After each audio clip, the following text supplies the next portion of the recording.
the campaign managed to provide a recommendation letter a bit earlier to one of the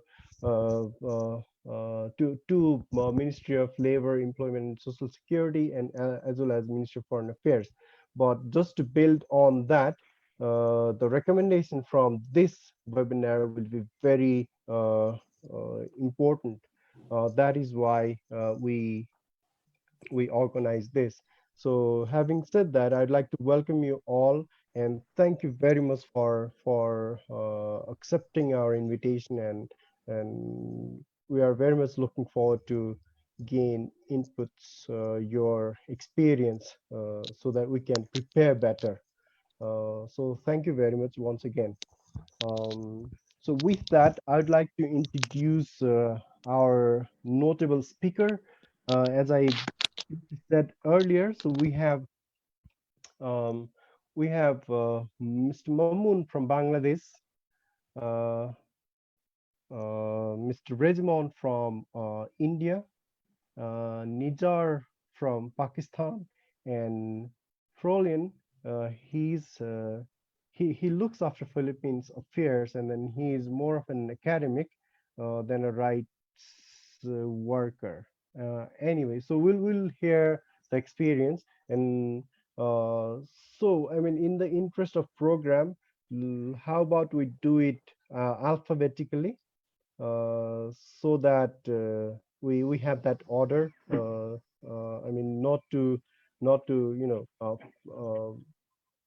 okay, just to make it very simple. I mean, let's do it alphabetically. That's what I propose, and then with that, I'd like to mm, invite Mr. Mamoon to start his presentation if he has one. But so here's a question for you. I mean, we all know about the crisis, what's going on. I mean, from your experience, what are the challenges that Bangladeshi migrant workers are facing in GCC and Malaysia?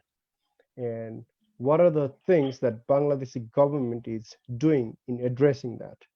So what are the homework that Bangladeshi government is doing to actually repatriate and in-country,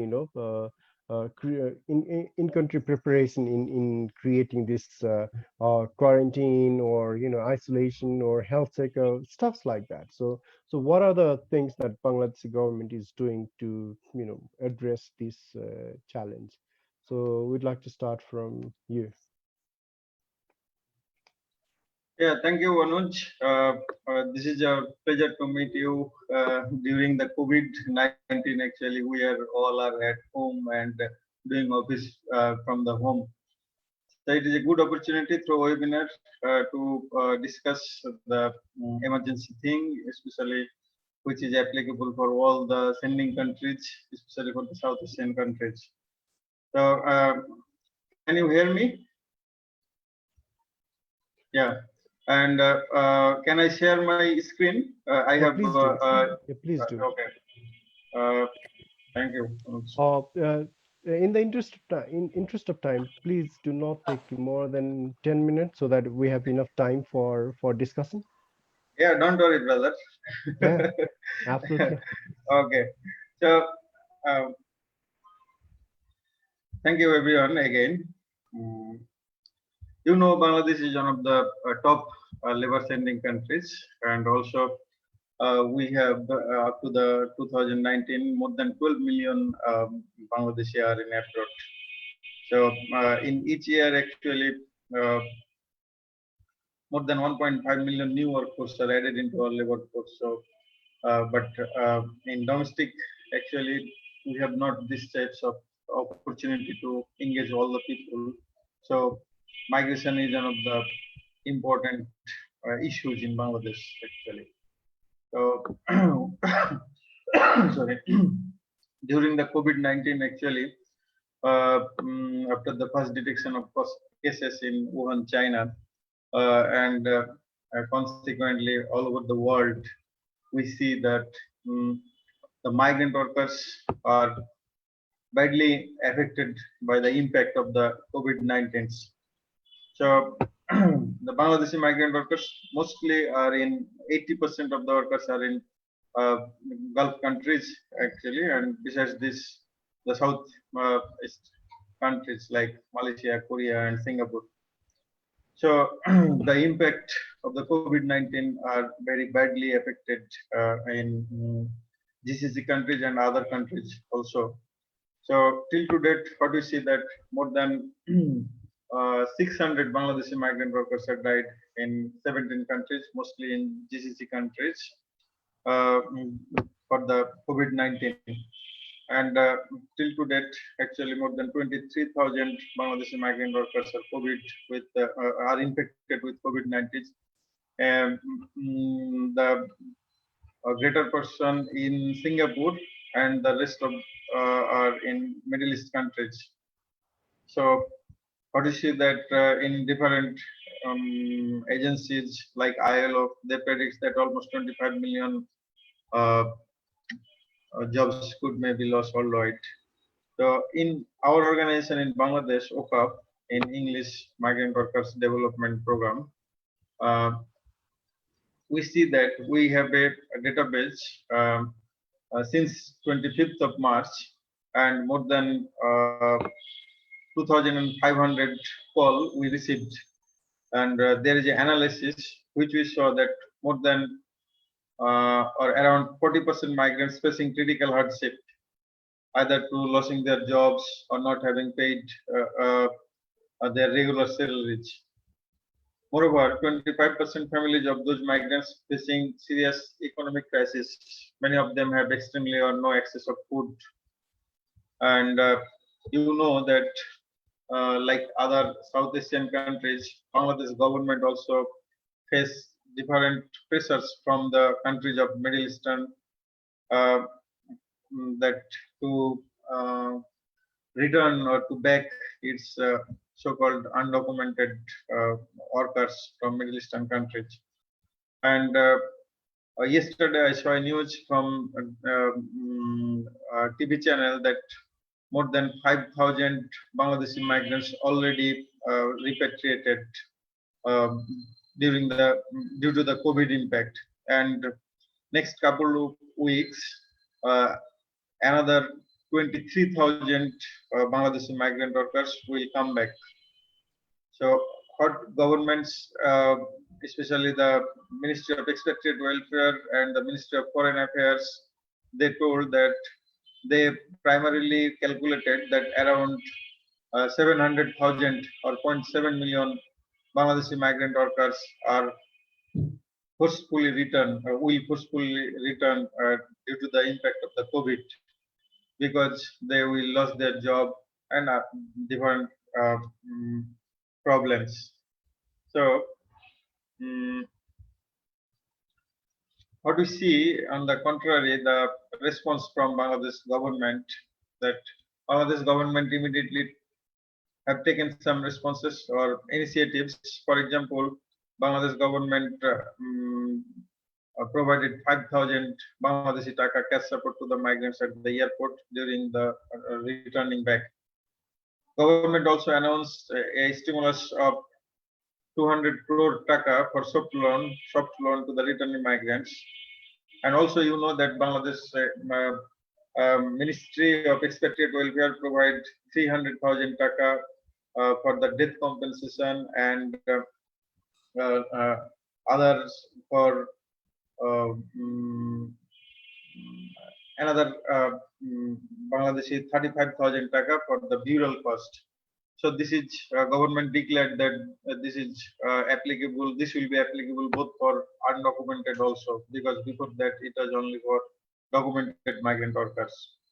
And you know, Bangladesh government also declared in 8 crore taka for the Bangladesh missions abroad to provide emergency food support. Just day before yesterday, our Prime Minister also announced for 500 crore taka for the migrant workers. But you know that government announces these types of stimulus package, but it will take time to be in place actually, to be functional. So responses of Bangladesh embassies in country of destinations, you know that during the COVID, all embassies, consulates open emergency hotline for any types of complaint, opinion, and also for appeal for the emergency food support. Some embassies and consulates provide emergency food support based on registration. They open their uh, they invite the registration through website, Facebook, WhatsApp page, like this, and they provide the food support like in Saudi Arabia, Lebanon, Arab Emirates, like this. But very few in number. But government has the embassy has the some initiatives, and I already mentioned that up to the 19 May, already more than 5,000 Bangladeshi migrants deported. So the embassies take or took the initiatives or process to facilitate the return actually. Uh, After return here in Bangladesh, you know that Bangladesh is facing the its high peak time for the COVID. Last time, for the according to the data of government, up to on the 19th May, more than 25,000 people are identified with corona COVID-19, and around 380 people died. So we are facing the peak time now. So it is very important that who are coming back from the abroad to mandatory quarantine for 14 days. Government has some selected centers, places for quarantine 14 days. And for some cases, who has the health certificate from destination country, because many of them are at the jail or deportation center, so they provide also the health certificate that there is no corona or COVID. In these cases, actually, government send them the home quarantine for 14 days.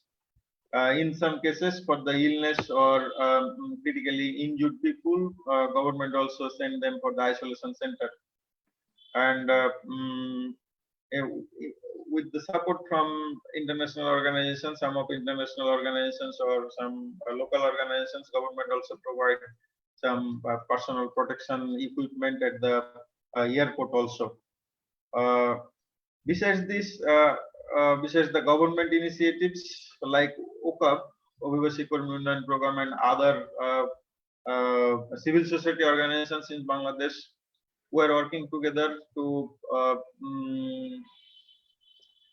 advocacy with governments and also provide some emergency support to the left behind families in Bangladesh, and also psychosocial counseling to the returning migrants. But this initiatives is few in number.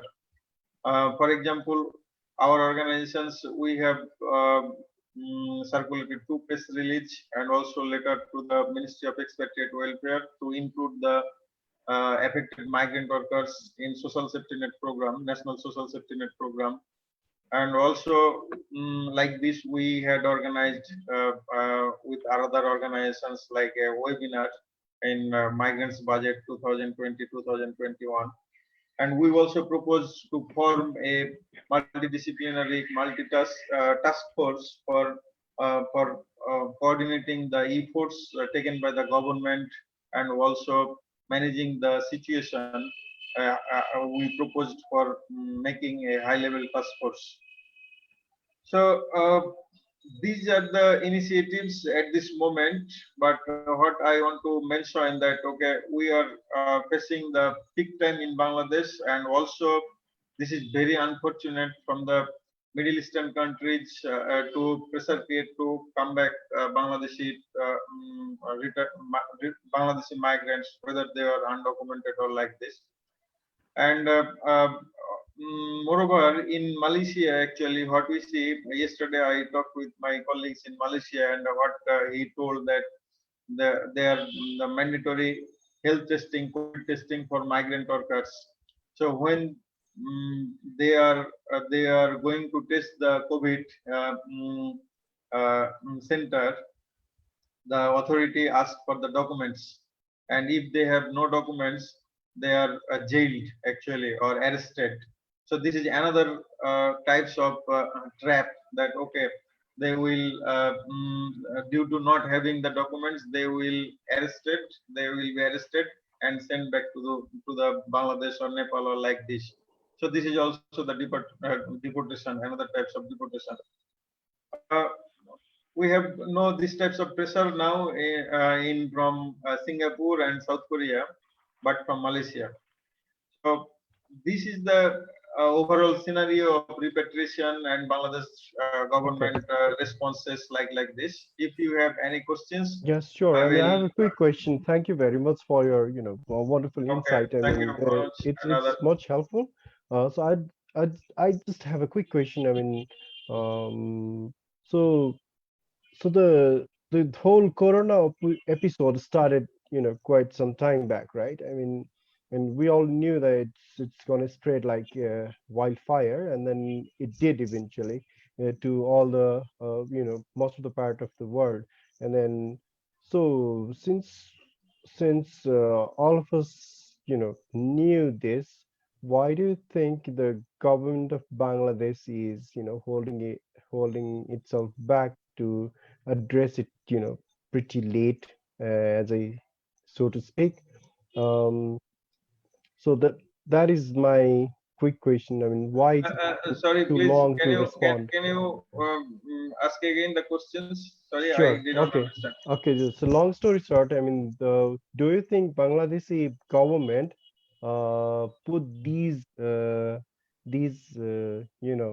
repatriation uh, uh, agenda or mechanism, do you think it is pretty late or do you think it is timely? Actually, many geopolitical issues are related with it.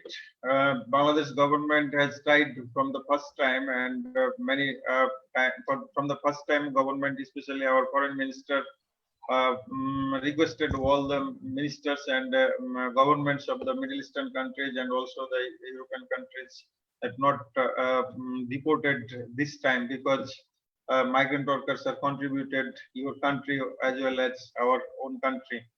So government tried to do this, but actually due to having the continuous pressure from the destination countries, because you know that our economy and our employment sector mostly based on the migration, especially for example in Saudi Arabia, more than 2.5 million Bangladeshi are working there in documented, but if we say with undocumented the number is nearly double. So government tried to do it, but in some cases they are not successful because Maldives also sent or deported some people to Bangladesh, and they called it that they are the undocumented. So, in considering some humanitarian ground, Bangladesh government decided to come back their citizens, but government tried to solve it, but due to the continuous pressure from the destination country, it was not possible actually. Yeah. Yep. Okay. So with that, I'll have few follow-up questions, but in the interest of time, I'll just move on to another speaker. But I'll come back to you a bit later. And Anuj, probably we also have, a few questions. Hariji, please hold on. We'll have time for question answer a bit later once the panel speakers uh, do their, speech. So yeah. So with that, thank you very much, Mamoon. You can just stop your screen sharing, and then I'd like to go to Regimon, Mr. Regimon, if you are uh, here. Could you please respond to the same question as I asked to Mamoon? If you had missed it, then I can repeat. So here is my question. I mean, uh, hi, are you there? Yeah, I'm here. I'm here. I'm Okay, here. good. Yeah. So the question here is so what are the challenges that Indian citizens are facing in Gulf countries and Malaysia? Indian citizen as in workers there, not the students but the workers. and then what are the challenges that they are facing, and then what are the responses from Indian government side. Yeah, So what are yeah, they doing to actually facilitate or smoothen the whole transition phase or this repatriation phase. And if you could include the in-country preparation, and that would be also uh, yeah, useful. great. And Yeah, I'll also definitely. have a follow-up. Yeah, thank you Yeah, very much. All definitely. yours. Yeah. Thank you, Anuj. Thank you, Anuj. Yeah. So from our side, from the Indian side, you people know that there are 17.5 million Indians working outside India. And out of that, 9 million workers are working in the Gulf countries where the exploitative kafala system is being practiced. So basically, we had a concern from the mid of March or maybe from the beginning of the February that the situation, if the corona outbreak happens in the Gulf countries, the situation would be worse because we all know that out of the 9 million Indian workers, more than 8 million are blue collar workers who live in untidy and unhygienic camps and shelters. So we all had a concern, but unfortunately, our government of India didn't have that much of concern, or even the host countries, the 6 Arab Gulf countries, didn't look into that threat seriously. You all know that the February 28, the WHO said that COVID is a public health emergency. And in March, mid of the March, they said that this is a pandemic. But then again, both the Arab Gulf countries and the Indian government was in a sleep. They were sleeping and they didn't react to it. And meanwhile, all the news reports started to pop up saying that here and there in the camps, there is an outbreak of COVID in many camps, people are struggling, those kind of situations were happening. Basically what happened is that when the COVID outbreak happened, the Indian government and the Arab Gulf governments were clueless on what to do. The challenges the Indian workers faced is that you all know that the number of hospitals, that's the public hospitals, the government hospitals in the Arab Gulf countries are very few. For example, if you take Oman, there is only one government hospital which can accommodate maximum 2,000 patients. But the number of migrant workers there even Indian number is around 7 lakh Indians are there in Oman itself. So think about an outbreak happening and the government system having only a small hospital which could accommodate only 2,000 patients. The first challenge faced by any worker, any migrant worker, like the Indian worker faced was lack of shortage in beds. The next thing was that lack of getting an appointment with the doctor. The third challenge was that he was not getting proper on-time treatment. The fourth challenge was that proper on-time medication was not available. So these were the basic first challenges they faced. If you don't have a bed, there were two type of COVID tests happening there in the Gulf countries after the mid or third week of March. What the government said that if you have the symptoms, you can come to the government hospital or to the mobile hospital units, you can get tested.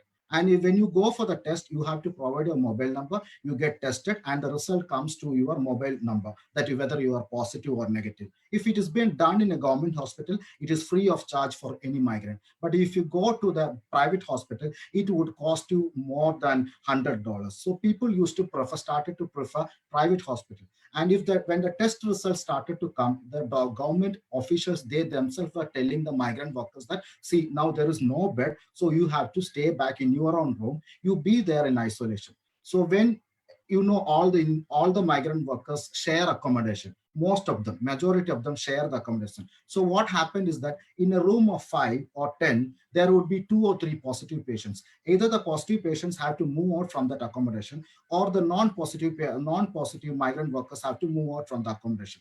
So basically the challenge was that to find a shelter for a positive person. I even interviewed people who were put into kitchens and locked in the kitchens who were tested positive.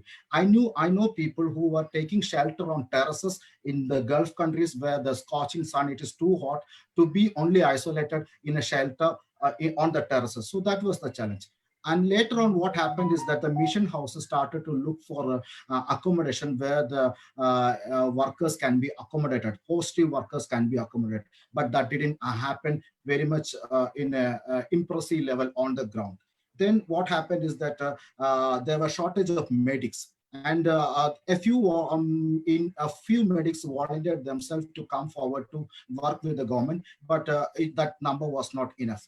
Only by the mid of April, the Gulf countries were able to set up field hospitals. But by then, by the mid of April, the number of positive cases in all six countries went beyond 1 lakh, and now the number of death cases is nearly 700. So you assume the situation. There is only 5.5 crore total population of all the six Gulf countries. Out of the 5.5 crore, 3.5 are migrant workers. And out of the 3.5 crore migrant workers, 90% are blue collar workers. Now, the people who are talking to me are telling that they don't know where to go. They don't know which doctor they have to meet. They don't know where they've been taken to the accommodation and all.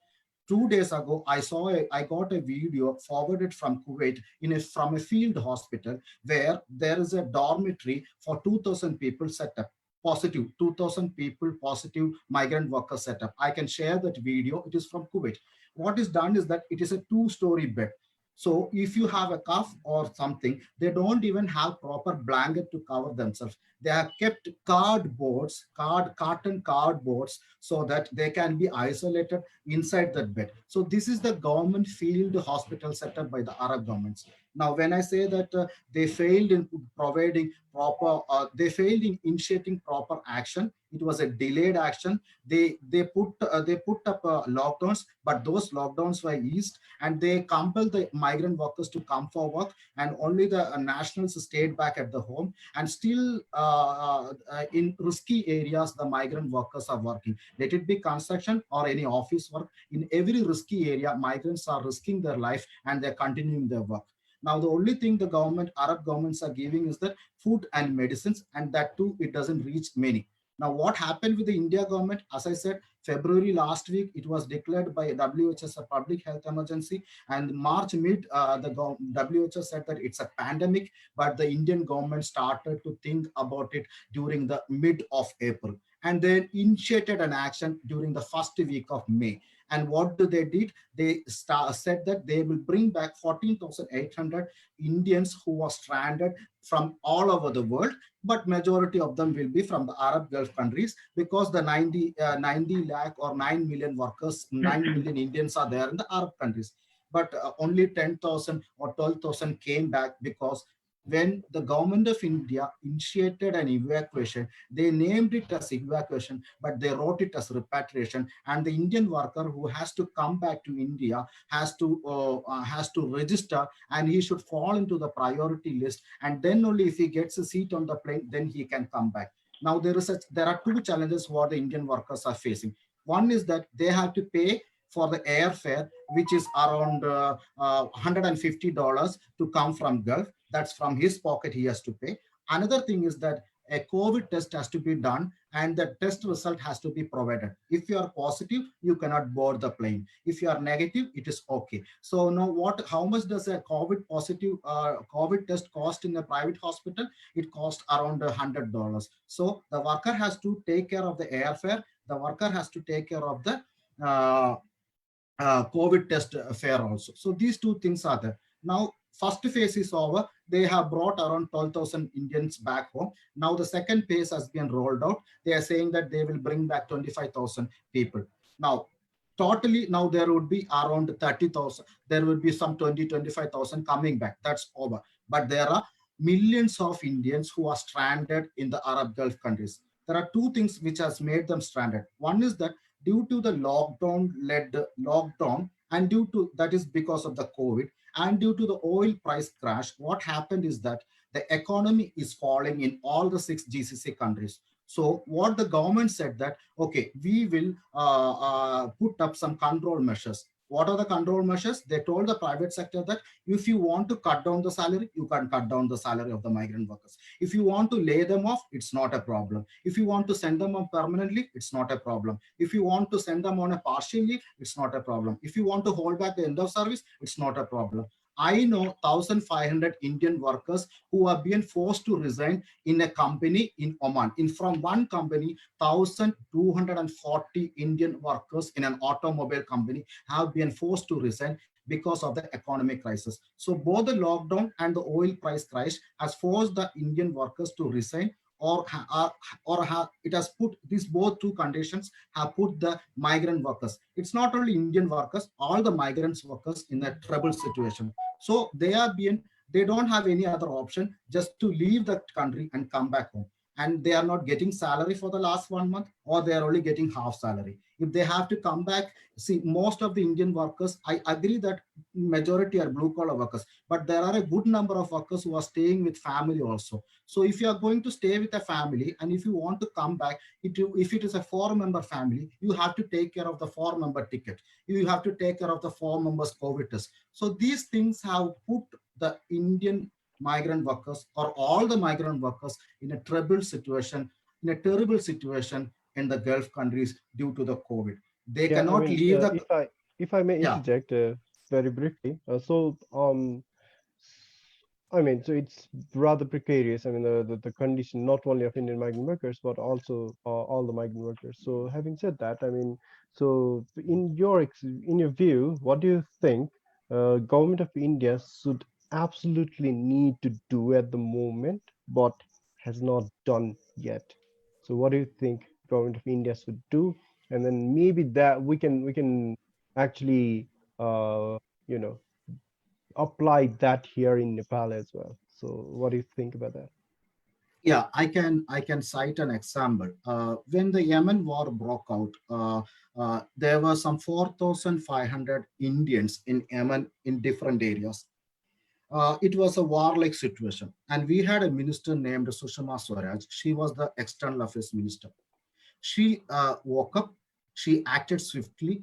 A warship was 2, 3 warships were sent. We moved our embassy to Djibouti, a neutral country. The people were brought to Djibouti and they were evacuated. Interestingly, among Indians, we even evacuated Americans and even Israelis, Italians, Europeans, and everybody. We evacuated them.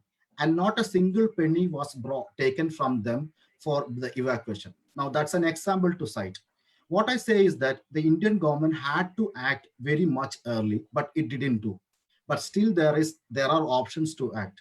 Now, the Arab Gulf countries, their public health ranking is very low, but India government has a good health ranking, and India government has good medics and nurses and good infrastructure, and they also have tons of medicines. They even send medicine to Kuwait. They even had sent medicine to America. They even had sent medicine to Qatar. So what India government should do is that they should talk to these Arab countries and should initiate a dialogue with them and should start up a cooperation with them by sending medics from India and medicine to these Gulf countries with the cooperation of the Arab Gulf countries to help them to ease the situation. Now that's one thing. Another thing is that still there is bed shortage. Indians have owned up a lot of warehouses, schools, hotels, and many other buildings in the Gulf countries. The Indian government can talk to the Indian business owners to share those buildings as isolation wards. The third thing is that Indian government has a huge tons of dollars as called Indian Community Welfare Fund. They should release that money to provide medicines and even food. Even food is a shortage for blue collar workers there, to provide food and medicines for the Indian workers. Fourth thing is that the India government should initiate more free real evacuation flights to the Gulf countries. Additionally, they can also deploy ships. They deployed ships to Mali, but there also per passenger had to provide $40 to board the ship and come to India. So now I heard that they are being told to pay $100 if you want to come on a ship which is on its way to Iran. If you want to come back to India, you have to pay. So these things should be made at a free of charge. So these are the 2, 3 things which India government can do now. If you delay that action again, then Indians and other migrant workers will be in a big time trouble in the Gulf countries. Yeah, thank you very much, Regimon.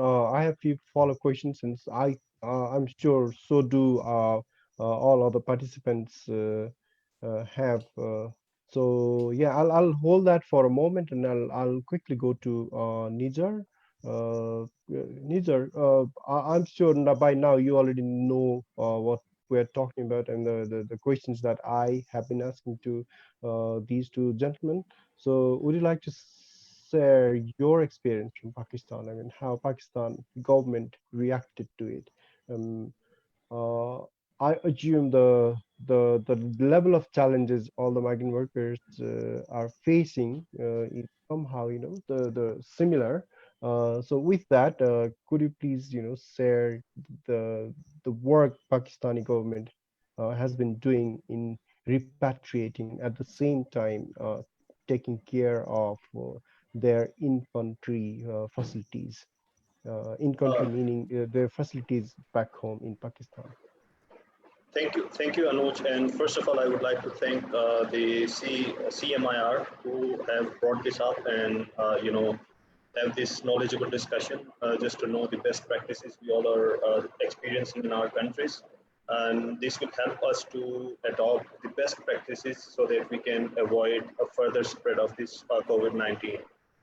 And since uh, all of our countries we are sharing same experiences in terms of economy and in terms of other situations, I would not go into the details of how our neighbors and how our workers are doing there, because Regimon and Memon have well elaborated the situation very effectively. So I will go directly to the actions what my government has taken. And before that, I would like to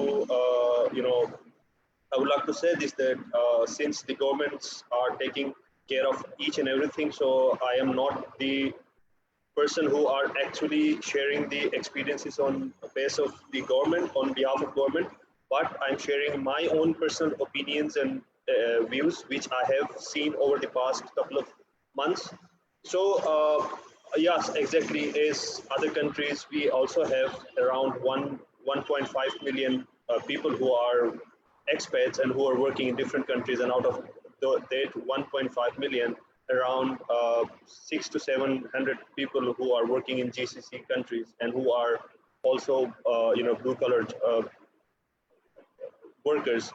So what Pakistan did was, I believe it was effective action which they did, which they taken. Initially, we were expecting around 90,000 people who were willing to return to Pakistan. Uh, the reasons were very obvious. Like some of them were visitors, some of them were workers, some of them were some of them have lost their jobs, so they wanted to return to the Pakistan. So what Pakistani government did was, first they talked to the related governments. Like one of the examples is that we were expecting around 4,000 people to lose their job at Saudi Arab. So what the Pakistani government did, that the foreign minister and the foreign office talked to the officials there in the Saudi Arab, and they actually come up with an idea of okay, fine, if you want to if you want to lay these people off, but at least pay them 3 months of salary so that they can live and they can survive after months of COVID. This was the first action which I would say was a very effective to help them out. And from the UAE government, we have around 17 to 18,000 people who have either lost their jobs or either they were on their visitor visa, so they wanted to come back to Pakistan. So in April, the government of Pakistan decided to suspend the flight operations to all over. Like we were on total lockdown. There were no flights coming in and there were no flights coming going out. So Pakistani government actually by that time, by taking measures and by taking actions in terms of like they upgraded the airports, and they ensured that the facilities to have COVID test on arrival, and they established quarantine centers near airports. And what policy they followed, like okay fine, initially they come up with the idea of okay fine, you can come in if you have the COVID test result. But this fired back because most of the workers, they couldn't afford the test. So the Pakistani government said, okay, fine. If you cannot do what we will do, they allowed the people to come in, and they tested them directly at the airport. So, and they send them to the quarantine center until the result comes. So if the result is positive, then they send to the isolation centers directly for 14 days or until they get better.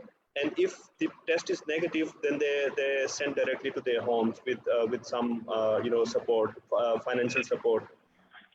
This helped actually because one of the flights coming from UAE, when they tested, 105 passengers were tested positive. So this was an effective action, and then they, sent them to isolation centers, and then they, as of now, as I know, like around 30 to 35,000 people have come in from different countries, particularly from these GCC countries and Malaysia, and like I said, the test was happening at the airport, so the government were able to figure out like who has the coronavirus and who hasn't.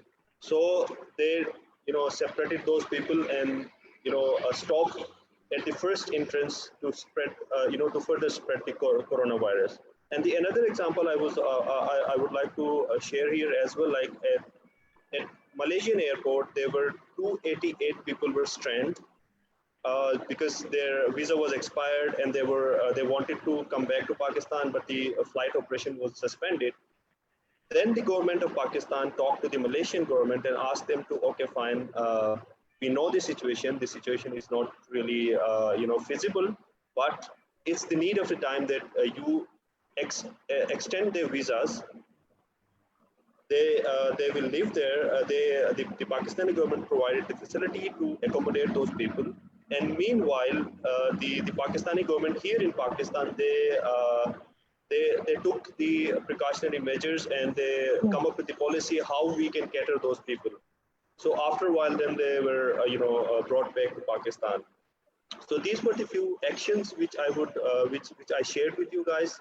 And then now what is need to be done? I believe that these just I may, if I may interject, and just question. I mean, so in case of Bangladesh and in case of India, it's a volume, right? The number of workers they wish to return, and so in the similar case, so as you mentioned, it's 90,000 Pakistani workers they wish to return home, and then uh, so if you have the number, how many returned, and then how many workers that Pakistan government managed to repatriate, then that would be a bit useful. I mean, yeah, so the exact figures are the government of Pakistan can tell better, but as of my knowledge, the the number were around 90,000 to 150,000 people who were wishing to come back to Pakistan. But out of those, as of now, around 35 to 40,000 people have returned. And this there's another step which Pakistani government took because since all the people who are returning back are either labor or who were working in construction companies or who were a construction labor. So what Pakistani government did that they even during the lockdown they allowed the construction companies here or the construction sector to operate so that these kind of people who are coming back can be accommodated and can be allowed to work here so that they can make their living. And apart from that, there is another project which Pakistani government is taking care of. It is a billion tree tsunami just to counter the climate change and global warming. The Pakistani government is doing planting 1 billion trees in next 5 years. So what Pakistani government offered these workers like, okay, fine, if you have lost your job, come work for us, plant trees, we will pay you whatever is your daily wages. So this is how Pakistani government, accommodated in two sectors, in construction sector and in this, planting sector. So these were the, couple of actions which Pakistani government took, and it helped, the Pakistani government actually.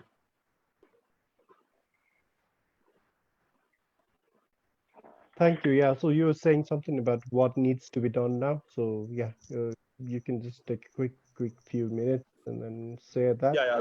before I go These to Florian. So Florian. these were few actions what we took, but obviously we know that like all of the countries we are from have the similar situation in terms of economy. The economy is somehow crashing down, and we will face the fate of this pandemic eventually.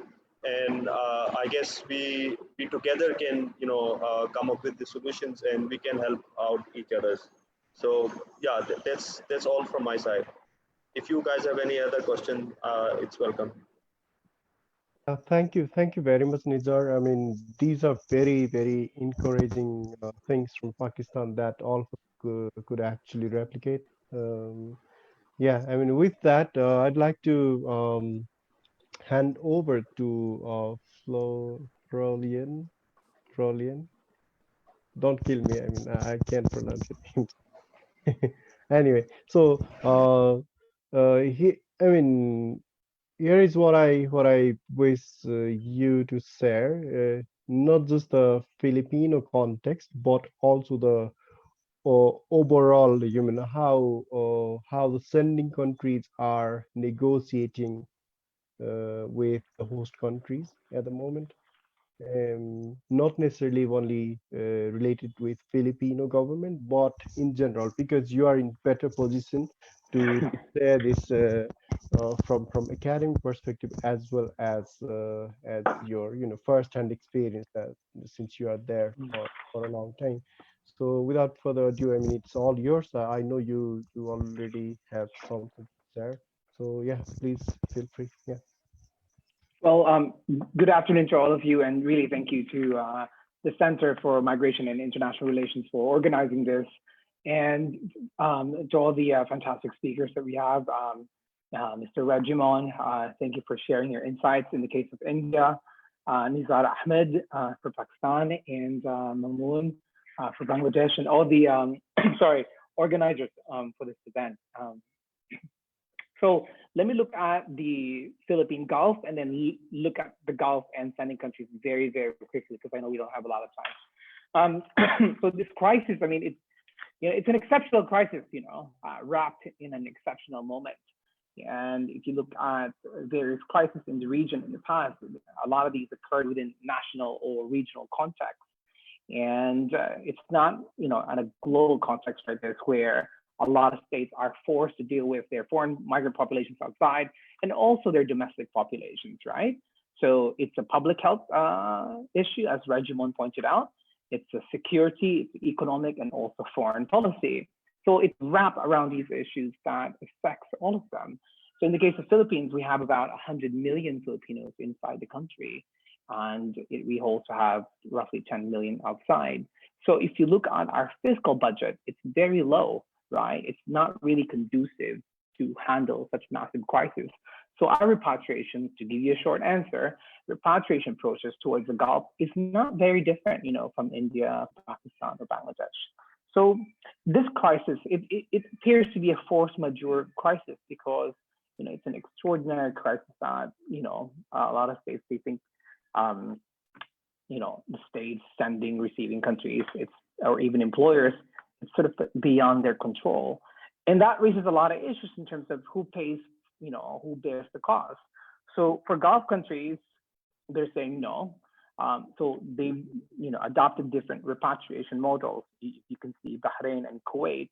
So it's amnesty, short-term amnesty mechanisms. Kuwait is paying, Bahrain, not really.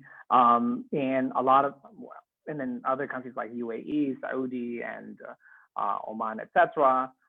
Workers will be mandated to pay, right? Should be, in theory, should be employers if you look at their Gulf labor laws. But then, as Regimon pointed out, they're quite quick to react and quite quick to shift the responsibility to sending states and workers. So as a result, they ended up revising their labor laws. UAE did that, right, to shift sort of the pressure. So a lot of workers, they end up taking that responsibility and the sending country. So in the case of Philippines, they ended up, dealing with all these issues. of repatriation. So we have about 2.3 million legally and 3 million Filipinos, including undocumented ones, in the Gulf countries. Now, the Philippine government strategy at the moment is to repatriate. It's a mixture of repatriation and social amelioration, short term, meaning offering cash, as our colleague from Bangladesh is basically doing. So they're offering $200, right, and some free food to migrant workers. So what the Philippine embassy is doing at the moment in the Gulf countries is to prioritize cases. So when I say prioritize, I'm referring to undocumented, stranded workers, or those workers in vulnerable conditions, meaning those pregnant Filipino workers, senior citizens, those aging migrants, those workers with pre-existing health conditions, and those workers where they just don't have the money anymore, or even employer or agency to help them pay for that cost. So that's how we actually prioritize, right, repatriation in the case of the Philippines across the Gulf countries. Now, remember, Philippine migration is a global one. So currently, the Department of Foreign Affairs budget, it's mainly used for Filipinos who are from Europe, migrating from Europe, not even Middle East, because a lot of Filipinos, in comparison to Pakistan and India, they also want to stay. So for example, in the case of UAE, when the UAE said, consult with your embassies and go home, less than 1,000 Filipinos asked to be repatriated. Remember, we have 800,000 Filipinos in the UAE. Only less than 1,000 asked that. Pakistan, it's 47,000, right? So you could clearly see who wants to stay and who wants to return. In the case of Filipinos, remember, you also have to understand the sectoral distribution, right? So in the UAE, we're more diverse, right? So the effects are very different. So we have a lot of nurses and domestic workers, and these are the kind of sectors that will actually be required in the local market versus those in other sectors like hospitality, construction. I mean, the construction ones for the Expo and Qatar World Cup, sure, these things will continue, and you might see some layoffs or a lot of layoffs, but these things will persist. But in the context of hotel industries, there's a lot of massive unemployment. But when Gulf countries are starting to convert quarantine spaces, hotels into quarantine spaces, the cleaning industry actually booms, right? It creates a separate kind of demand. So it shifts the demand within sort of the country. So sectoral distribution is very interesting because it affects how the Philippine government and other sending countries approaches which Gulf countries are more difficult to deal with, right? So in the case of Kuwait, for example, we didn't have a lot of tough time because the majority of our workers there are domestic workers and nurses, and they're both needed by local Kuwaiti employers and the public health and private health institutions in Kuwait. But not in the UAE, where there's a huge, and Qatar, there's a huge, manufacturing, there's a huge service sector, hospitality sector. So that actually creates a huge, huge problem. So again, the point that I'm making here is that we have to look at sort of the sectoral breakdown, the demand that's being shifted at the moment locally, and the categories of OFWs or Filipinos or Indians, Pakistanis that you see within the Gulf. So what are the Filipino workers are facing? So there are three kinds of Filipino workers at the moment, right, in the Gulf. So you have the unemployed ones, the fully unemployed, and then the partially unemployed, the no work, no pay, right? Because in the Gulf, specifically in UAE, 30% of workforce are allowed to work. So there's partial easing. I think Regimon talked about how lockdowns could extend pain and suffering to migrant workers. And that's exactly what's happening in Kuwait and Saudi. So these lockdowns are disrupting workers' access to employment, both in the formal and informal market. So there's unemployed Filipinos, stranded Filipinos, those with tourist visas or visit visas, business visas, student visas, they're all stuck. And those undocumented before the COVID, right? So how is the Philippine government dealing with all this? Well, as I said, they're focusing on those stranded and undocumented and those vulnerable ones. Those who's excluded from the free ticket from the Philippine government? Well, those who are under no work, no pay. And that is a big political debate right now in the Philippines because they're struggling to access these free tickets, and it's not free. and Filipinos are saying, okay, we want to access this too, because the Philippine rule is saying you should not have an employer to access a free ticket. But the problem is, how are you going to do that when you have no work, no pay? You still have an employer, yet he's not paying you. So therefore you're excluded. So that's actually a big tension right now, big politics, you know. Yeah, even in the Philippines. Workers' issues, it's mainly rent at the moment, right? Those who stay, it's rent and the remittance. The rents remain high, the cost is still high, so then the salaries are low or massively reduced. So you end up with a population that's very vulnerable, and there's nothing that they can do about it because Gulf countries are very protective of the real estate, right? Because these real estates, they generate a lot of income for local, you know, populations. It's a direct income, and they have to protect the value of the real estate. That's why they're doing that. Cost of living is going up, so you see a lot of policies like the VAT. So these things will have long-term effect, but they clearly are sending a message that workers should go home, right? And they need to go home. And you can definitely see VAT policies changing very soon, not just from the UAE, but also from other Gulf countries, because it's something that's what they're trying to do. Very quickly, because I know we don't have a lot of time. When it comes to state policy, what exactly are they doing? Respond to tension, they ended up creating an interagency unit. So in the Philippines, they combine the foreign affairs, labor affairs, health affairs department, and so it's a combination of all these, you know, major industry institutions in the Philippines.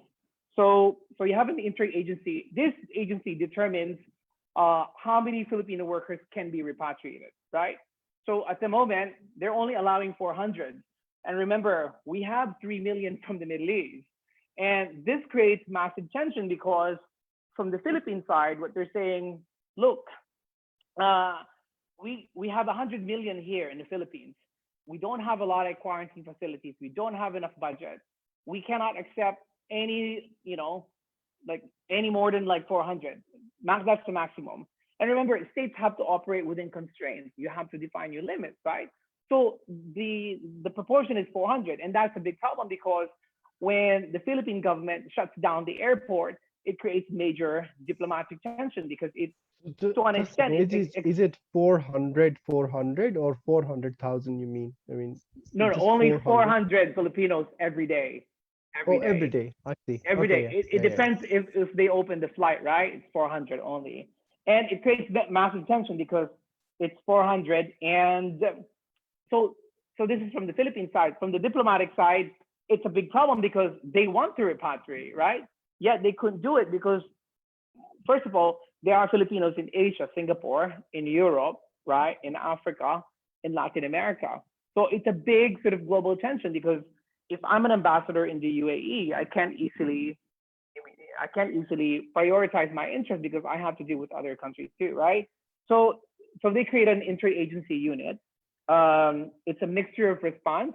So they're offering free tickets, as I said, and the social amelioration for those who actually want to stay. And then, okay, so capacities, as I talked about that, because we have land-based and sea-based. We have a lot of seamen. So that actually creates issues. So when you look at quarantine in the Philippines, if you're, we converted ships into quarantine areas. That's for seamen, right? And then we also converted these, you know, public infrastructures into healthcare, quarantine areas. And it's a big problem because if you're a legal migrant, it's free. It's paid by the government. But if you migrated on a tourist visa, you pay, right? And that creates a lot of tension. You pay in terms of the testing and the quarantine. So that creates a lot of tension right now because the state selectively protects and extends assistance. So that would be an interesting case for Nepal if they would do that. Two more things. One is on fiscal policy. The question is, who can actually afford, right, the repatriation and the public health spectrum? So in the case of the Philippines, they've been aggressive in terms of taxation, and it's creating a lot of backfire, you know, tension from a lot of Filipinos everywhere, because they cannot use their sovereign wealth funds. They cannot borrow any more money because they're economic grade. been downgraded already. They cannot take out more loans. They're not receiving a lot of foreign aid, except from the World Bank. They did, but that's still very limited. And they cannot impose taxes on the oligarchs because investments will fly right away. So they're basically caught. It's like a checkmate, right? So don't think that the Philippines is like the best model, right? Because I can tell you it's not. It's pretty much the same. Because I think you guys are in the same boat too, in Pakistan, Bangladesh, and India. But I think the degree of proactiveness, I think that's the kind of that would slightly make them different. And the last thing is actually fear, the issue of fear. I think when I say fear, I'm referring to the image of the state, right? Because for a long time, Philippines has been touted as the leading sort of standing state model, yet it faces all these issues and it disaggregates, unpacks all its, limitations. As I said, it's an exceptional crisis placed in an exceptional moment. And recommendations for Nepal, okay, I have 4 things very quickly. One on data, very important. You have to look at your data, sectoral distribution, right? And the Gulf policies data, because you could easily tell, right, which ones to cooperate faster, right, depending on that. Because each Gulf country, they have different degrees of receptiveness, right? So Kuwait is actually slightly different. Remember, they have more cash, so they tend to pay for free tickets. We don't know when they will extend that amnesty. UAE is a little bit different. I think they do expect employers to actually pay. And I think that's going to create a lot of tension, especially in the long run, because a lot of them have revised their labor laws, and they really expect workers to pay, not the employer, because a lot of employers argue, based on my interviews, that they've run out of cash, and usually they include the ticket from the gratuity from the end of service. Some workers are aware of it and some aren't, so they're shifting it there. That's one. 2 is prioritization.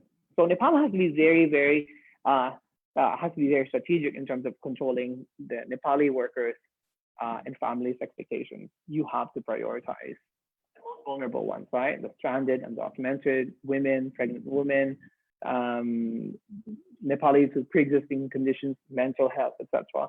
That's why the role of embassies and functions are very important. So you have to really put it out there.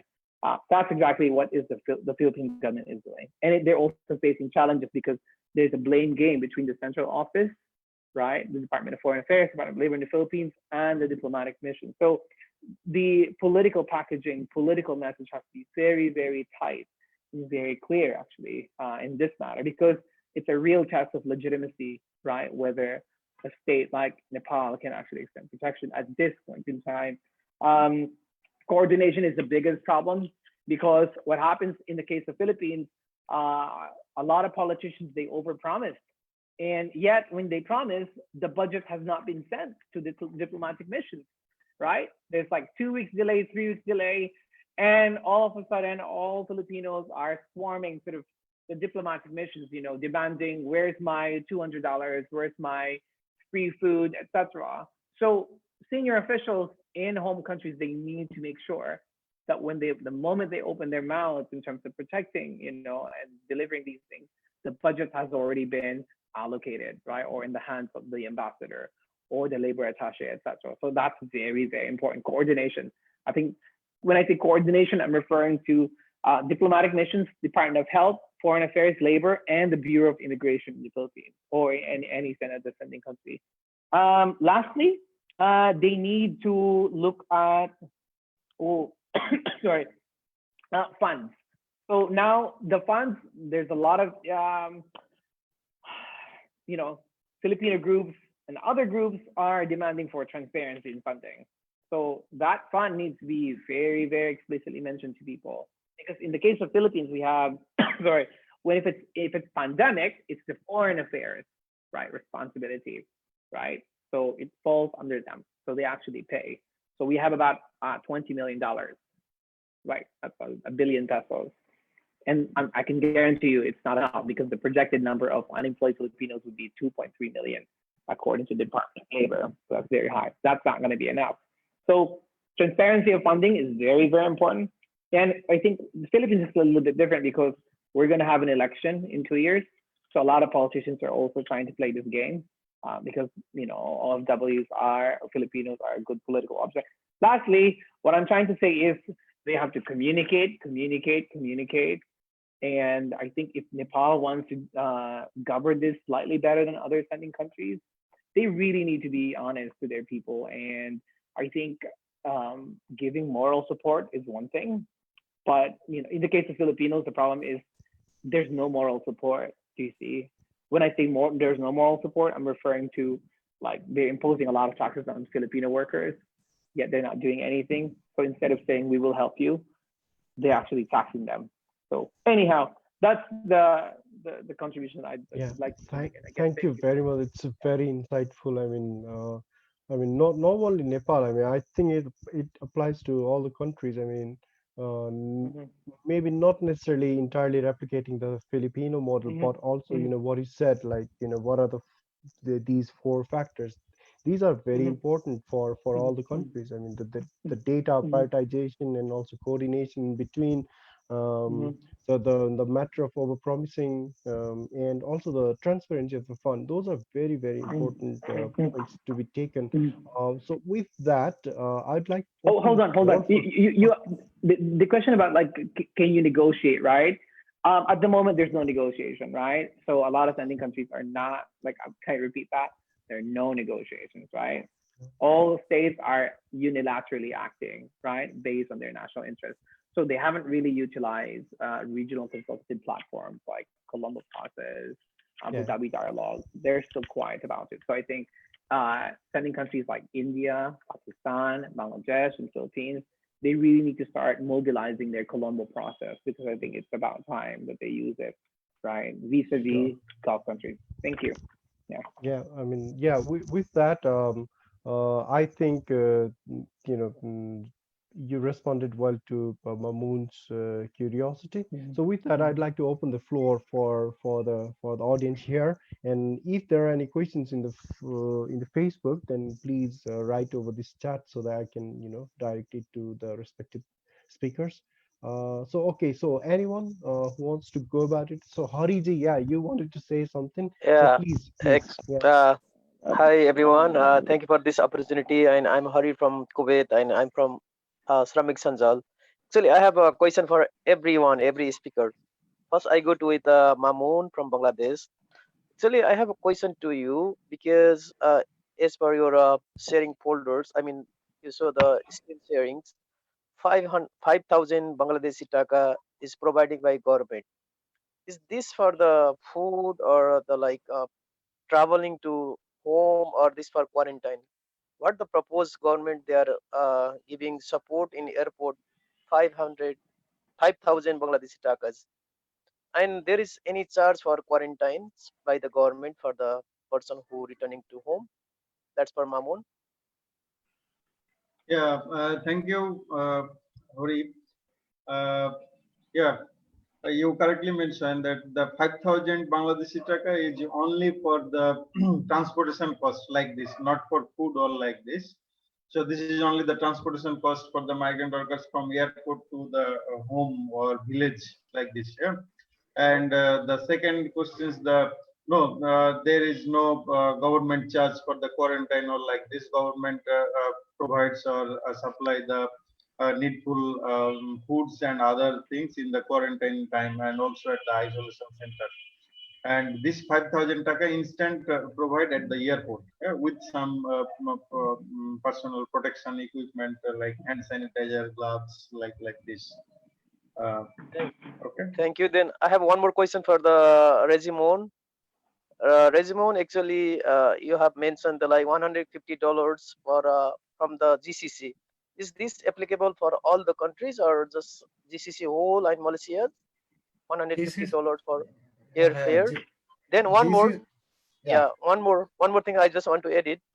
I have seen in news like Indian government they prepare two packages for the quarantines, like 15,000 IC and the 30,000 IC for the people who wish to go home. They have to pay for the quarantine 14 days. Is this working now? Could you please repeat the second question again? like I have seen in some news, the Indian government they develop the policies for the like packaging for the home quarantines, 14 days Mm, quarantines who wish to go back to India's, they mm, must pay for 15,000 IC or 30,000 IC, two kind of I, s- categories. I Is see. this Okay. working or no? Okay. Let me come back to you. Okay. So this $150 is the price for any Indian who want to fly back to India from the Gulf countries. Depending on Okay. the distance, it would differ. If it's a Mhm. flight from America, the price is high. It comes Okay. more than $1,000. And Mhm. so it differs on the price location. That's one thing. The second is that according to the SOP, the standard operating procedures issued by the government of India, 14 days quarantine Mhm. is a mandatory one. So Okay. if it is a 14 days quarantine, this responsibility has been given to the state governments, Mhm. to whichever state. So there are 28 states in India. So whichever state the migrant is coming back, the migrant can decide. The Okay. state where the migrant comes can decide what is the quarantine mode. But 14 days, he should be either in institutional quarantine or at home quarantine. Now, Okay. if it is institutional quarantine, the state government, some of the state governments are providing free institutional quarantine, that it may be in school or any hall or any mall or something like that. And if those who have money, who are rich and well to afford and all, the government has set up, tied up with the government hotels to provide a Mhm. better accommodation for 14 Uh, days. Actually, Rosimon, this Hotel Harsa and Hotel Sheraton from the Hyderabad, Hmm. they showing the two kind of package. That's what I just want to clarify. Yeah. It is compulsory for all, or just if No, somebody wish no, to stay. not at all. Not at all. The quarantine should be 14 days. State government should take the responsibility. And if you are willing to stay in a state-sponsored quarantine, that is free of charge for 14 days. If you don't want to be in a state-sponsored quarantine, if you want to have a five-star stay, if you have the money, you can take the list and go to that hotel, but you should be there for 14 days. Okay, thank you, Rajiman. Then one more question for Ahmad from Pakistan. Actually, as you mentioned, there is 105 passenger from the one flight positive from UAE. Is this does this affect for the whole evacuate plan to government? And one more things I just want to add, if there is any cost have to pay for the people who want to return from the quarantine, like any charge for the from the government to quarantine people for the Ahmad. Yeah, thank you, Harry, for the question. The 105 passenger was not from this single plane. It was actually Pakistan actually designated seven different flights, which are particularly for the GCC countries, which are operational to bring back the expats. And from among those, it happened like 105 cases were emerged. So yes, obviously the cases, emergence of cases affected the operations for a while because the government has to be stricken afterwards. So they have to reshuffle their arrangements at the airports. But after a while, it started again. And secondly, in Pakistan, there is no charges for the quarantine if you are going for the government quarantine, institutional quarantine, which is established by government. And if a person wants to go to a private hospital or a private quarantine center, then it's up to them, like how many they are charges they charge for the quarantine. But at government side, there is no charges. And I would like to add another thing, like for the flight fare. The Pakistani government actually decreased the fare for around 30% to every person, whether it's a labor, whether it's a rich person, whoever it is. They just lessen the airfare up to 30%. Okay, Cool. thank you. Then one more So, question for JR from oh, okay. Philippines. Uh, Sorry for that because I have all the questions. yeah, please Sorry, go ahead. Yes. JR from Philippines. Actually, as you mentioned, $200 package, food package for the every employee who lost the job, every GCC. And as I know, in Kuwait also so many colleagues they get it from the government. How does the work? Because somebody complained I didn't get it also. There is some criteria about this one. Then one more question for you, like uh, till May 13, only from the Kuwait 1,821 people only they travel for this amnesty purpose.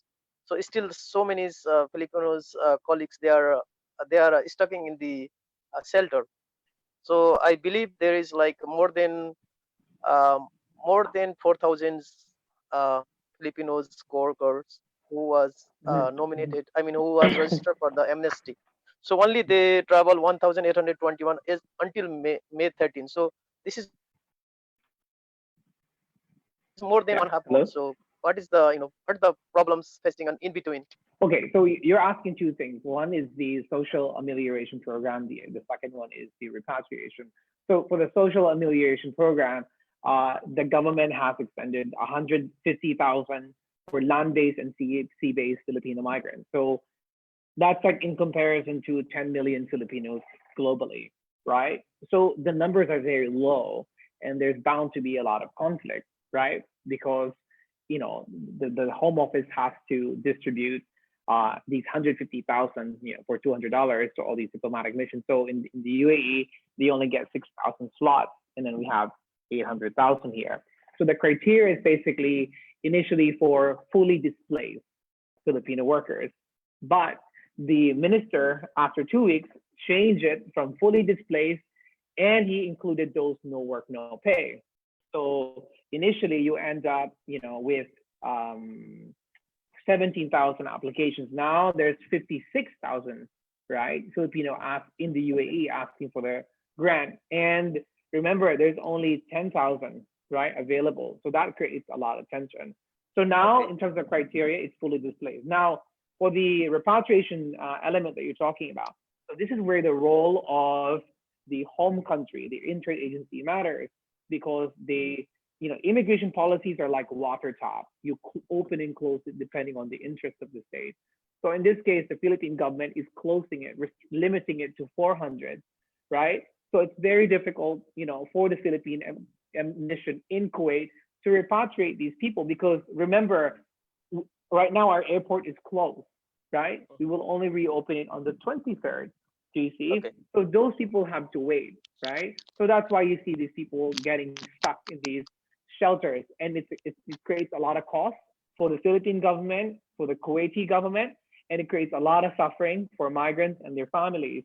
So really, the bottleneck issue for Philippines is the role of the interagency, right, within the Philippines, because they determine how many workers can be repatriated at one point in time or any given time. Yeah. Thank you, sir. Thank you, everyone. Thank Okay, you. That's thank you very much. Those are very pertinent questions. Samvida, please ask a question and also direct it to the respective speaker whom you want answer from. And my request is to make it very brief so that we have enough time for all the questions. Yeah, Okay, go ahead, actually, Samvida. the time, yeah, the time I raised my hand, all the questions you already asked are dedicated from India about the $150. My question was similar one, so I don't think I need to repeat it. But so I just wanted to ask that this $150 is like for all the migrant laborers, or it's for like specific one from the Gulf also, if they are coming and if they have lost the job and all. So is there any kind of like airlift, free airlift for these migrant laborers or not? No, nothing like that. That's what I told you. My question They, is to the, yeah, I heard your question. Thanks for that. So we call it evacuation, but we wrote it repatriation. And even if it is repatriation, we have to pay anybody who is willing to come back to India on this non-scheduled commercial flights operated by the Indian government's airline, which is called Air India, or Indian Navy ships. They have to pay a certain fee. If it is from Gulf, it is $150. If it is from some other countries like Russia or Germany or US or somewhere, we are even bringing in people from Israel. So the price may differ. And for the ship from the Maldives, we brought them for $40 per passenger. And for those who are willing to come from Iran, there are some 1,500 Indians there, including poor fishermen who are stranded there for the last 3 months. They also have to pay some $100 per passenger. Rosamond, can I just add one quick question? Sorry for that. Please. Actually, I have seen the you have the mission from India's like Vande Bharat mission, okay, Mm, and they mm, have planned to evacuate 14,800 migrant workers from the GCC and for mm, the 12 countries with 62 flights till May mm, 22. mm. It's 2 days left, so it's working on, or how is the Yeah, progress going on? these are all this whatever the price and the flights I told, they all come under the name, very fancy name called Vande Bharat mission. Bharat is India. Vande means greeting. It's a salute India mission. So under this, in the first phase, we are operating 64 flights, and in the second phase, we are going to operate 134 flights, and this mission may continue up to June mid. That's what they told us. uh, it's all going on well, and but the numbers who are coming are very low, because there is a crisis now which we have identified. See, all the Gulf countries, when this COVID came, they announced, Kuwait and Bahrain announced amnesty. But what the UAE, Saudi, Oman, and Qatar Qatar did is that, what they did is that, those workers who have expired visa after March can use the facility of a temporary amnesty, and they can go back without paying fine. But there are workers who I know who are stranded without any documents or expired visa since 2019 March or something. So if they have to come back, they have to pay the fine for overstay. So that is one challenge. Those people won't be able to board this flight without paying that money. Those who are undocumented and those who are overstaying and having expired visa, they don't have job. So initially, people were told to register with the Indian Embassy and some state government websites. There were 400,000 Keralites who registered, willing to come back, expressing their willingness to come back. But now the numbers, it is just 12,000, and maybe at 10,000, 22,000 with these two phases will come back. So those who are able to afford a ticket, those who are able to afford a COVID test, those who have valid visas only will come back. Those who don't have will stay back. Regiman, Okay, one more so question. Sorry, regarding Hariji, the amnesty people in Kuwait, is still India not started to evacuate? I mean, accepting in the Yeah, central. when Kuwait announced the amnesty as a bid to contain the COVID outbreak, 10,000 Indians registered there, and 10,000 were sheltered by the Kuwaiti government in schools. And the Kuwaiti government put forward an offer that we will repatriate these workers at our expense in Kuwait Airways. But the India government, as I said earlier, delayed action. They didn't think about it seriously. Now the Kuwait, when India wanted to start a repatriation, when they sent an offer to the Kuwait government was angry with the Indian government. Then the Kuwait government, then the Indian government agreed, okay, you send our Indians back at your expense. That's fine with us. So the first flight came last week, and more flights will be coming. I don't know whether all the 10,000 will come back all of a sudden. It may take months, but it will come. They will come back. Thank you. thank you very much. I think I want to add something on the UAE side. So 2 days ago, there was a partial amnesty policy where if you've been undocumented prior to March 1, you can actually avail that within the next 3 months. So those people who've been undocumented before the COVID can actually seek, right, that partial amnesty, and they don't need to pay as long as they exit the country, right? So I just want to clarify that. And engage with India migration now. So they asked me to join in their panel. And the one thing I heard from that discussion is that they say that, yeah, India's late in terms of responding, but I think there was one person there who basically said, India needed more time because they had to make sure whoever arrived from the Gulf countries won't infect, right? This massive number of population that you have in India. I think in the case of Kerala, I think there's a lot of reports in terms of infections. So as a result, that state and India in general just reacted by delaying it. So I'm not, that's what I heard. So there's a sort of domestic constraint, right? That's exactly. I mean, we have similar kind of questions from one of Facebook viewer. I'll direct that to you. But before that, Vibhuti has been raising her hand since quite some time. So would you unmute yourself and ask your question? Yes, I hope you all can hear me. My name is Vibhuti. Thank you to all. It was a very informative and interesting dialogue over here. So I actually have two questions, basically, I think linked, you can say. Firstly, interesting that Mr. Froilan pointed out to the limited budget of the government, denoting their limited capability as well. And in such a scenario where the quarantine spaces are limited, and so are the testing kits, what do you think can be an alternative approach apart from prioritizing the migrant workers? And connecting to this question itself is my second one. Maybe you can connect it as well. What do you think can be the role of CSOs or NGOs or INGOs operating in the country in the repatriation process of migrant workers? Actually, this question is also open to anyone who or recommendations or anything of similar views. Thank you. Okay, so the alternative, right? So I think you can look at it from a GCC and sending country perspective. So from the Gulf countries, I think one way to cut costs for sending countries would to create some form of bilateral agreement with, destination countries, saying you have to conduct on-site pre-departure testing, right, and make sure that these people will be negative, right? All departing migrants will be negative with COVID.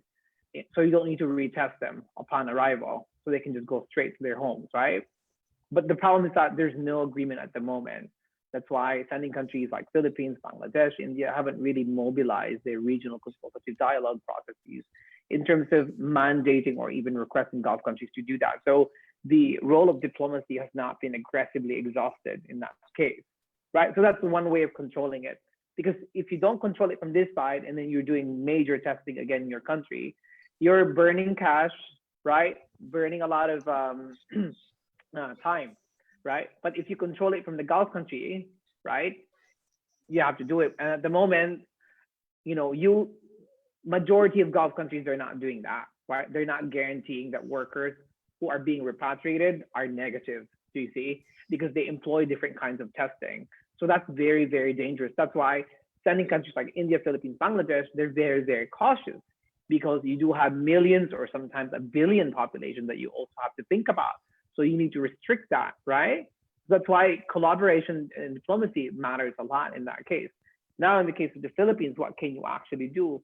Well, assuming in reality where we are now, where sending countries they're faced to deal with this, right? So you need to increase the volume. But if you increase the volume, you also have to put a budget, right? You need to look at the fiscal policy. That's the biggest issue.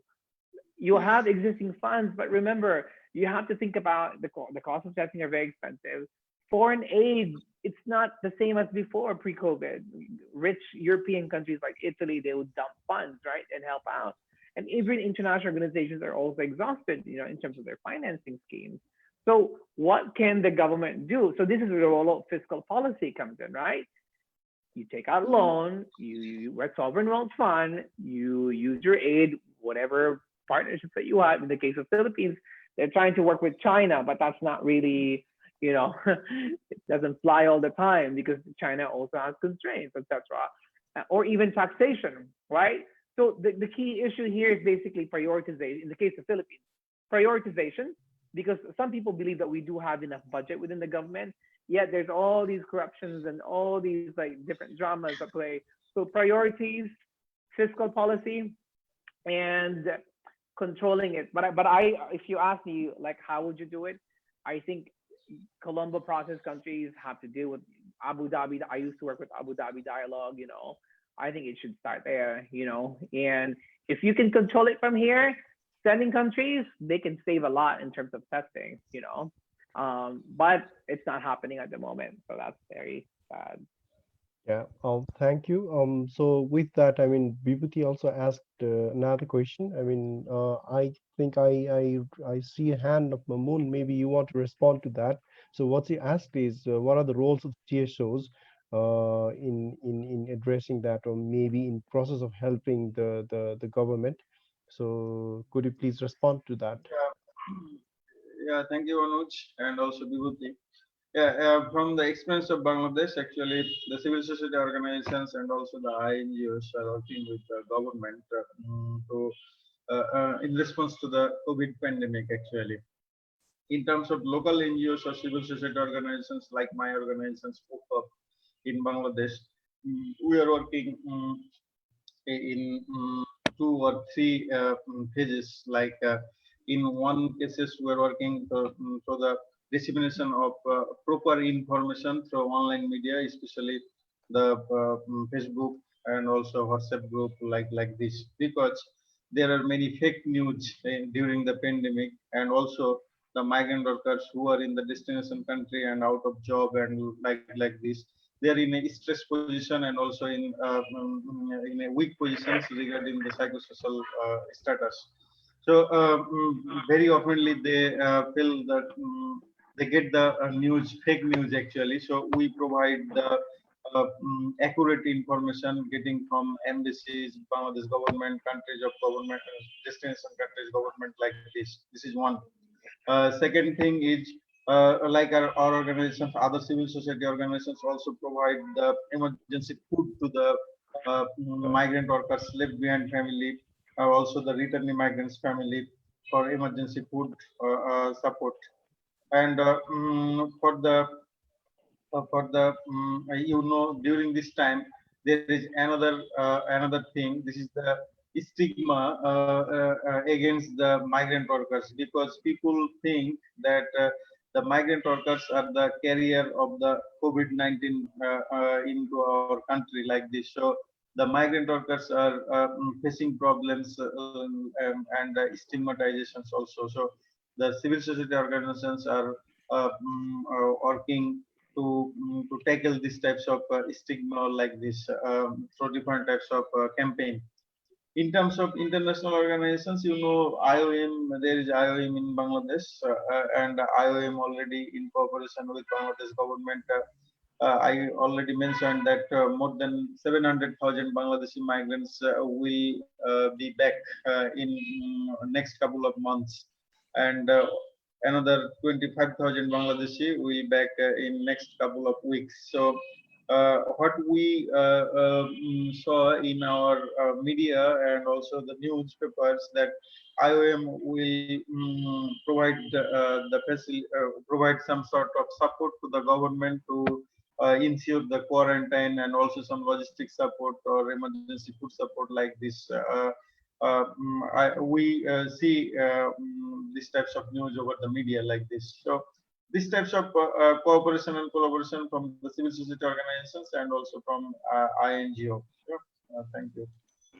Yeah, Thank you. thank you, Mamoon. I mean, just with that, I mean, I think it applies to all the countries. I mean, it's similar in Nepal as well. The stigma that the returnee brings to the country is pretty similar in all the countries. I mean, uh, there is a similar sort of question in the in the Facebook as well, and then Frolian also mentioned that, and then now Mamoon he also touched upon it.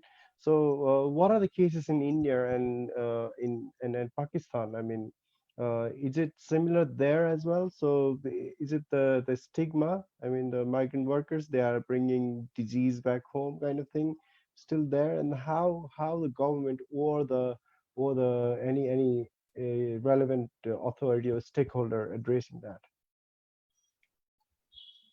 Uh, I Yeah, guess Nizar. it's a very relevant question to ask. Like Mhm. because we being we are very really superstitious people, like the people of these regions. But fortunately, I would say overall there is no such case of stigma or any people are really very responding very actively and in taking care of and taking care and consideration and showing empathy with the patients and the people who are coming back. And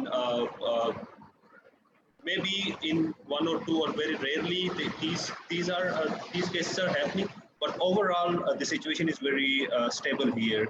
And second thing I would also like to mention here is being one of the most charitable countries, Pakistan, though we are economically very fragile, but still people are out there to help others, and they are really taking care of others very well. And and the other thing, the role of CSOs and NGOs in these kind of situations. Obviously, these are a very we are not talking about hundreds of people or thousands of people. This includes all nations and all countries. So the government is already taking care of all that high level thing, but down the line, in on ground level, the CSOs and the NGOs are active participants where they help the governments to implement their policies and or even advocate to the government like how to prioritize things and how to develop or create policies. Yeah. Okay. Thank you, Nizar. So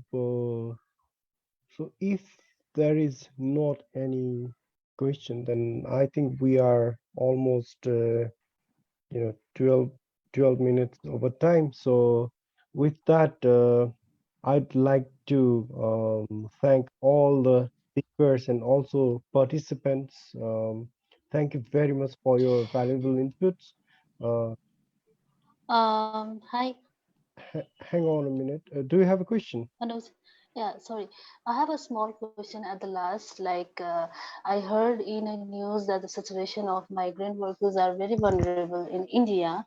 So, meanwhile, talking about repatriation from GCCs to Nepal, did government have taken any action in terms of sending the these migrant workers from India?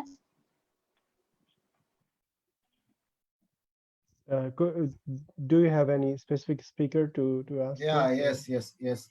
Is it about the internal migrants you are talking about? The interstate migrants in India? In overall, like a migrant workers, like a labor worker in India. Yeah, not the migrant workers who are gone to the Gulf countries or abroad India. Yeah. Yeah. Okay. So in the Indian condition, there are I don't know 45 crore. That is one third of the Indian population are in the unorganized sector. They are not members of any union or any CSOs, and these people are the workers in all the urban areas. Now, what happened is that after the lockdown from March 22, the workers were sheltered wherever they were. They were not sheltered, it was their own responsibility. They were left in lurch. Now, slowly, when the lockdown has been eased in India, the workers are moving back to their villages. It is because, as there is no work in the urban cities, they don't earn anything, and the survival, food, shelter has become a challenge for them. And people are walking thousands of kilometers from the cities back to the villages. It is not that they get something back in their village, but it is a simple answer is that I want to die in my village, not in a city where I don't belong to. So a big exodus is happening in India from the cities back to the villages. Well, I mean, if that answers your question, then I think we shall end here. I mean, as Regimon said, it is similar in Nepal as well. I mean, there is a huge exodus back from Kathmandu Mhm. to Kathmandu, that is capital Mhm. city, to villages, and now it is kind of reverse. But as the situation is a bit worse at the moment. So I don't know, people are a bit confused. So with that, I'd like to thank all the speakers and also participants for your valuable time, your inputs. All your inputs are we've noted down all your inputs, and we'll put it in a a better format to be presented to government of Nepal, its respective authorities. So thank you very much for that. With that, I'd like to hand over to Mr. Yuvraj Nepal from CMIR for his final thank you and final thoughts. Yeah, thank you very much. Thank you, Anuj. First of all, I would like to thank our speaker, Fräulein from the Philippines, Mamoon from Bangladesh, Nijar from Pakistan, and Regimon from India.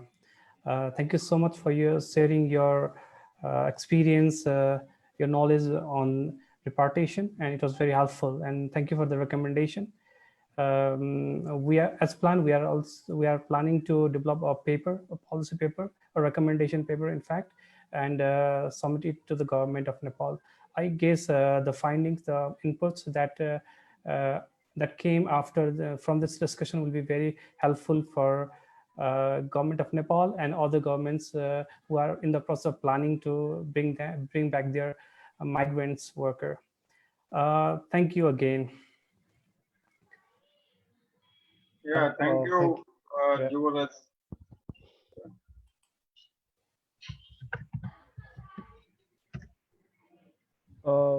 So thank you everyone. So